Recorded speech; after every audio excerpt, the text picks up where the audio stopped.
Metro ನಿಲ್ದಾಣಗಳಲ್ಲಿ ಅಮೂಲ್ ಮಳಿಗೆಗಳಿಗೆ ಅವಕಾಶಕ್ಕೆ ಸಂಬಂಧಪಟ್ಟಂತೆ ಭಾರಿ ವಿರೋಧ ವ್ಯಕ್ತವಾಗ್ತಾ ಇದೆ.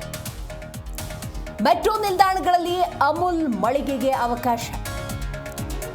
ನಮ್ಮದೇ KMF ನಂದಿನಿ ಇರುವಾಗ ಅಮೂಲ್ಗೆ ಏಕೆ ಅವಕಾಶ?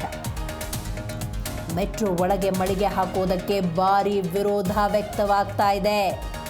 ಗುಜರಾತ್ ಹಾಲು ಮಾರಾಟ ಒಕ್ಕೂಟದ ಜೊತೆ ಈ ಒಪ್ಪಂದ ಏಕೆ ಅನ್ನುವಂತಹ ಪ್ರಶ್ನೆ ಉದ್ಭವಿಸಿದೆ.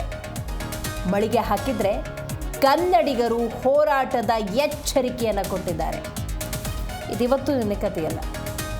ಅಮೂಲ್ ಮತ್ತು KMF ಅಥವಾ ನಂದಿನಿ ಅಂದ ಸಂದರ್ಭದಲ್ಲಿ ಜಟಾಪಟಿ ನಡೀತಾ ಇದೆ. ಒಂದು ಆರೋಗ್ಯಕರ ಸ್ಪರ್ಧೆ ಇದ್ರೆ ಉತ್ತಮ.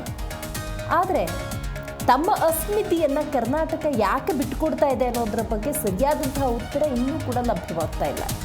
ಮಳಿಗೆ ಆರಂಭ ಮಾಡಬೇಕು ಅನ್ನೋದೇ ಆದರೆ ಮೊದಲಿಗೆ KMFಗೆ ಅವಕಾಶವನ್ನು ಕಲ್ಪಿಸಿಕೊಡ್ಲಿ. ಅಂಥದ್ದು ಯಾವುದೇ ರೀತಿಯ ಯೋಚನೆಗಳು ಬಂದಾಗ ನಂದಿನಿಗೆ ಅವಕಾಶವನ್ನು ಕೊಟ್ಟರೆ ಅದು ಸೂಕ್ತ ಅನ್ನುವಂತಹ ಅಭಿಪ್ರಾಯ ಈಗಾಗಲೇ ವ್ಯಕ್ತವಾಗ್ತಾ ಇದೆ. ಬೆಂಗಳೂರಿನ ಪ್ರಮುಖ 10 ನಿಲ್ದಾಣಗಳಲ್ಲಿ ಅಮೂಲ್ ಕಿಯೋಸ್ಕ್ ಮಳಿಗೆ ತೆರೆಯೋದಕ್ಕೆ plan.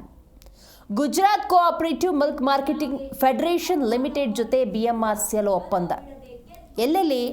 ಪಟ್ಟಂದೂರು Agrahara, Indiranagar, Benniganahalli, Baiyappanahalli, Trinity, sir M Visvesvaraya, Majestic, national college, Jayanagar ಈ ನಿಲ್ದಾಣಗಳಲ್ಲಿ ಅಮೂಲ್ ಮಳಿಗೆಗಳು ತಲೆ ಎತ್ತಲಿವೆ.